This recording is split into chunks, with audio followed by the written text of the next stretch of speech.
साथियों, प्रकाश की राह चैनल पर आज आपकी भेंट कराएंगे इलाहाबाद हाई कोर्ट के जाने माने अधिवक्ता रंजीत कुमार से।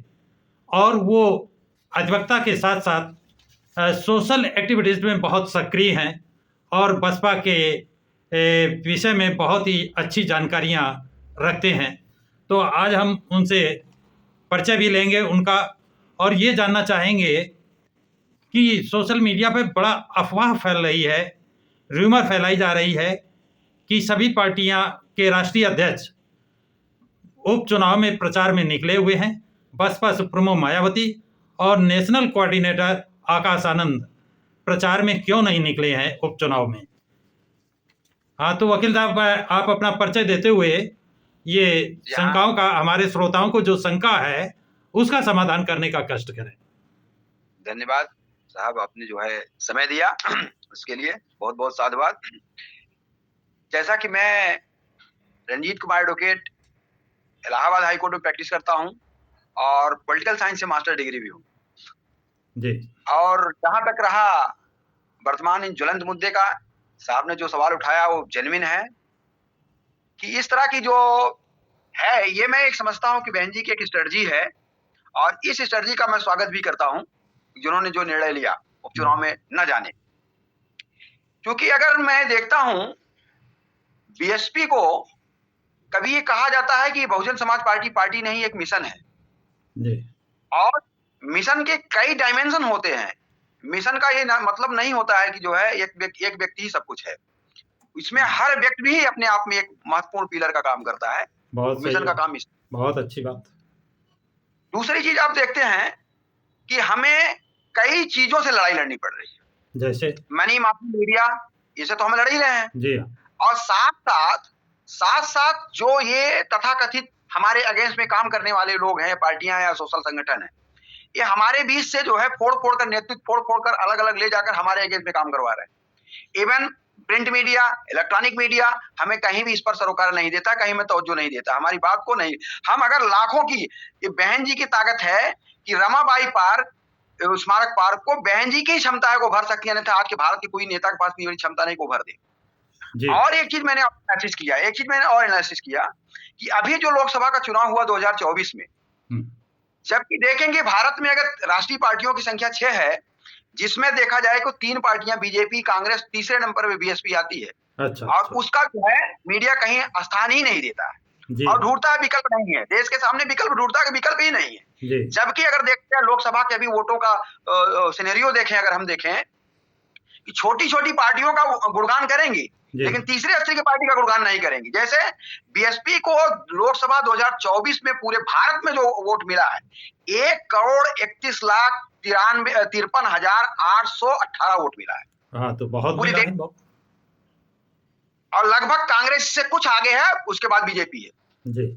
लगभग 2 से 2.5 करोड़ के बीच में सारे लोग सिमटे हुए हैं। 2.5 करोड़ पाकर उस बहुमत प्राप्त कर ले रहे हैं। हम 1,31,53,000 लगभग 1.5 करोड़ वोट पाने के बावजूद हमारी सीटें नहीं होती है। और यही एक हैसियत है। हमने इस उपचुनाव में न जाने का 3 कारण पर मेरे समझ में आता है। कौन से? वो 3 कारण मेरे समझ में आता है, जो मेरे समझ में आया है। ये मैं समझता हूं कि एक चीज है नेतृत्व तैयार करना, आर्थिक और हैसियत, नेता की हैसियत। ये 3 बिंदुओं पर मैं इस पर आपसे स्पष्ट करना चाह रहा हूं। संभवतः इसी में आपके क्वेश्चन का जो है समाधान हो जाएगा। बहन जी, पहले में नेतृत्व तैयार करना, ये काम हम ही नहीं, ये काम बहन जी ही नहीं, ये काम मानवर कांसीराम भी किया करते थे। मानवर कांसीराम तो नेता का फैक्ट्री एक तरह कह लीजिए, तैयार की हुई फैक्ट्री। और लगभग उसमें से निकलने लोग अपने आप में निकल रहे हैं। अगर बीएसपी से निकल रहे तो लोग ले भी ले रहे हैं, क्योंकि उनका कैडराइज नेता नहीं, हमारे यहाँ कैडराइज नेता है, जिस दिशा में जाएगा उसी दिशा में अच्छा काम करेगा। सवाल यह है कि चूंकि अगर बहन जी लोकसभा के चुनाव में जाएंगे तो 2 बातें आएंगी। अगर बहन जी जाएंगी तो इकोनॉमी का भी डैमेज करेगा। तीसरी चीज है कि वहां पर हमारे लोकल नेता लगे हुए हैं, क्षेत्रीय नेता अपने आप को जो वजूद रखते हैं, जैसे विश्वनाथ पाल जी कटहरी में लगे हुए हैं, इंदु चौधरी जी लगे हुए हैं, भीम राजभर लगे हुए हैं, सलीम अंसारी लगे हुए हैं, मुनकाद अली, रामजी गौतम, सुजीत सम्राट, अशोक सिद्धार्थ, और बिहार में सुरेश राव जी तो अमेजिंग काम कर रहे हैं, एडवोकेट सुरेश राव जी। वो ऐसे ऐसे नेताओं को तैयार करके कह रहे हैं देखो मेरे पास तो कैडर वोट है, जाओ तुम अपने कला का प्रदर्शन करो। अगर तुम एक भी सीट जीत लेंगे तो उस उपचुनाव में एक शीर्ष नेता अन्य पार्टियों को जा रहा है, अखिलेश जी जा रहे हैं, प्रधानमंत्री और वो मुख्यमंत्री खुद जा रहे हैं, संबोधित कर रहे हैं। अगर गलती से वो सीटें तुमने जीत लिया, तुम्हारी हैसियत उस मुख्यमंत्री के बराबर होगी एक नेता का। बहन जी अगर जाती है, पहली चीज तो ये नेतृत्व, मतलब जो हमारे क्षेत्रीय नेता हैं ये सब अपने आप में एक पिलर का काम करेंगे, एक मजबूत नेता को उभर के निकल के आएंगे। मैं और क्लियर चाहूंगा कि आपका कहने का तात्पर्य है अगर 9 में 2 सीटें 3 सीटें बसपा जीत लेती है तो वहां पर जो कैडराइज्ड पर्सन जो प्रचार के लिए लगाए गए हैं उनकी समानता राष्ट्रीय अध्यक्ष जो अन्य पार्टियों के हैं उनके बराबर हो गई। बहुत बड़ी बात आपने कही है और ये वास्तव में सही बात लगती है। वो सर उनसे ज्यादा हैसियत होगी, क्योंकि जो उपचुनाव होता है, उपचुनाव जो रूलिंग पार्टी होती है लगभग वही सीटें जीतती है, क्योंकि सारे तंत्रों का इस्तेमाल करता है। इवन मैं अगर जीतता भी नहीं हूँ, अगर रिस्पेक्ट ढंग से अगर हम वोट परसेंट भी प्राप्त कर लिए ना, तो भी हमारी हैसियत उनसे कम नहीं है, उनसे कम नहीं। पहली चीज। दूसरी चीज सर आर्थिक होता है। बहन जी जान रहे चुनाव में जिस तरह धन बल बाहुबल का इस्तेमाल हो रहा है, हमें कोई हमें ना कोई, हम किसी से ना किसी कंपनियों से किसी का चंदा लेते हैं, पहली बात हम लेते ही नहीं है, क्योंकि लेंगे तो हम शासन प्रशासन सही से कर नहीं पाएंगे। ये मानवर साहब भी कहते हैं, बाबा साहब भी कहते हैं। बहन जी उसी नक्शे कदम चल रही है। कारण है कि अभी सुप्रीम कोर्ट में जो डिसीजन है इलेक्टोरल बॉन्ड का, आप देखे होंगे सारी पार्टियों को मिला है कंट्रीब्यूशन, चंदा मिला है, लेकिन बहुजन समाज पार्टी कभी ली ही नहीं है, क्योंकि बहुत दरवाजे खुले हुए हैं, लेकिन वो दरवाजों को बहन जी बंद करके रखी हैं। कहीं अगर मैं जब शासन सत्ता करूंगा, लिया रहूंगा, तो तुम्हारे ऊपर हम गिरेबान हम शासन कर नहीं पाएंगे, इसलिए बहन जी इस चैप्टर को बंद करके रखें, कभी सवाल नहीं। बहुत बड़ी बात। दूसरी, बहन जी एक विधानसभा में जाएंगी, बहन जी के नाम सुनने से कि बहन जी यहाँ रैली करने आ रही हैं, तो पता है किराए की भीड़ नहीं होती है कि जैसे अभी प्रधानमंत्री पंजाब में रैली करने गए, ऊपर से जहाज से देखे कुर्सियां खाली हैं, रैली कैंसिल करके वापस चले आए। बनारस में गए तो कुर्सियां खाली मिली। हमारे यहाँ मुख्यमंत्री आते हैं तो सारे टीचरों की नौकरी, सारे टीचरों की ड्यूटी लगाई जाती है, इसलिए कि भीड़ इकट्ठा हो जाए। अच्छा। भीड़ इकट्ठा करने के लिए कर्मचारियों, अभी मोदी जी यहाँ पर आए थे, प्रधानमंत्री जी, हमारे माननीय प्रधानमंत्री जी परेड ग्राउंड में पिछले साल साड़ियां बांटी गई हैं भीड़ इकट्ठा करने के लिए, आशा कर्मचारियों को सबको लेकर आया गया भीड़। बहन जी उस तरह के नेता नहीं है। बहन जी जब जाती हैं तो वहां के लोग 2 दिन पहले से अपनी दिहाड़ी छोड़कर और नमक प्याज रोटी लेकर चलते हैं कि हमें 2 दिन जाना पड़ेगा, और वहां पर जाकर भीड़ का महिला से लेकर पुरुष तक जाता, अपने संसाधनों से जाता, अपना नुकसान करके जाता है। बहन जी उस तरह के नेता। ये तो मैंने और बहन जी की रैली करने में जो करोड़ 2 करोड़ रुपए खर्च होगा, उससे हमारा प्रत्याशी वही पैसा लगाकर उन प्रत्याशियों का जो है कड़ा मुकाबला करके उस सीट को जीत सकता है। इसलिए बहन जी आर्थिक सोच के आधार पर भी उपचुनाव में पार्टिसिपेट बहन जी नहीं कर रही हैं, जबकि वो रीड एंड वॉच लगातार कर रही हैं, गाइडलाइन लगातार कर रही हैं। जी। तीसरी चीज है सर, ऐसे आज को बहन जी को भारत का पहली नेता बहन जी हैं जिनको आयरन लेडी कहा गया, और आयरन लेडी ऐसे नहीं कहा गया।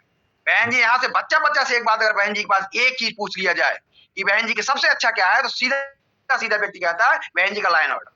एक किसी भी जाति धर्म व्यक्ति से भी पूछा जाए बहन जी का पीरियड में, कहीं उनसे बढ़िया लॉ एंड ऑर्डर, उनसे बढ़िया शासन कोई करने जानता है नहीं भारत के इतिहास में। ये एडमिट है। जिस दिन इतिहास काल के कपाल पर इतिहास लिखी जाएगी, इबारतें लिखी जाएंगी, उस दिन बहन जी के नाम पर ये चीजें लगेगी, ऐसा शासक इतिहास में पैदा हुआ था, अब जल्दी आने वाला नहीं। ये बहन जी का।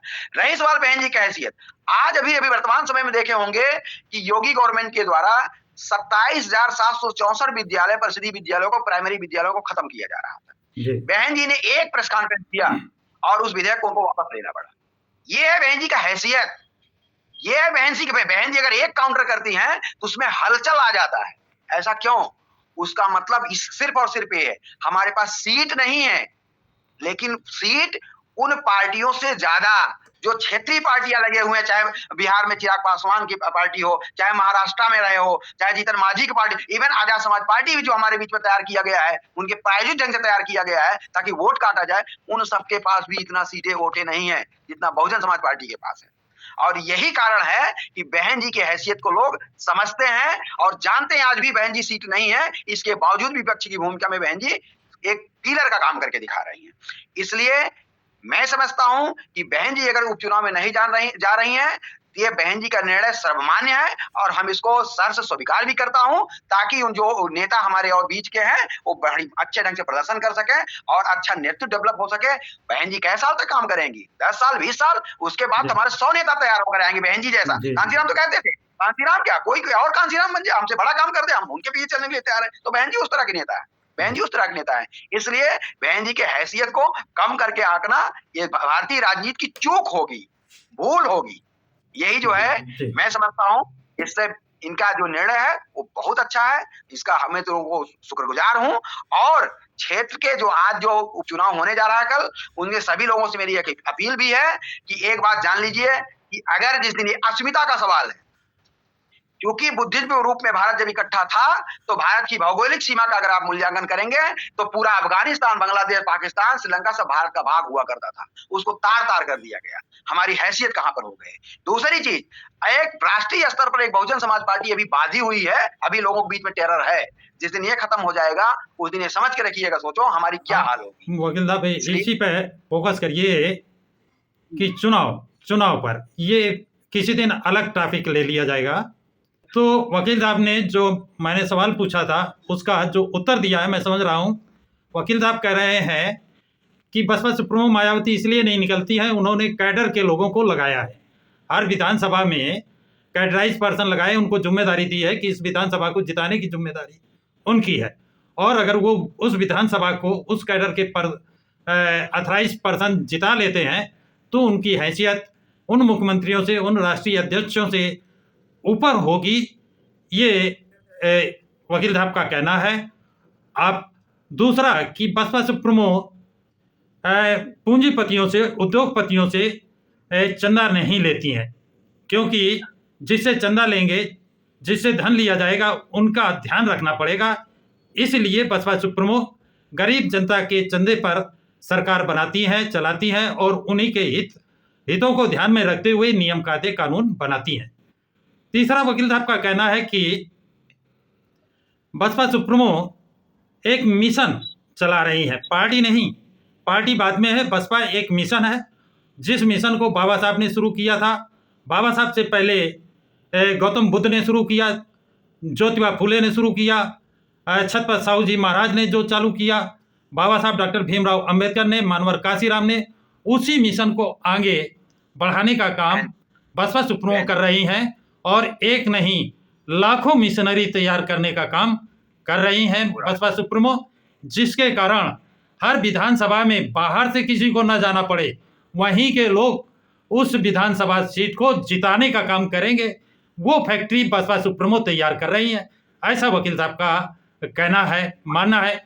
आप लोगों की इस संबंध में क्या ओपिनियन है, क्या राय है? अपने अपने व्यूज कमेंट बॉक्स में ज़रूर लिखें, जिससे जो कमियां समझ में आती हैं उनको सुधार किया जा सके, समझाया जा सके, अगले वीडियो में उन पर बात की जा सके। तो साथियों, सभी को जय भीम, नमो बुद्धाय। मिलेंगे अगले वीडियो में और वकील साहब को बहुत बहुत धन्यवाद। धन्यवाद साहब, धन्यवाद, जय।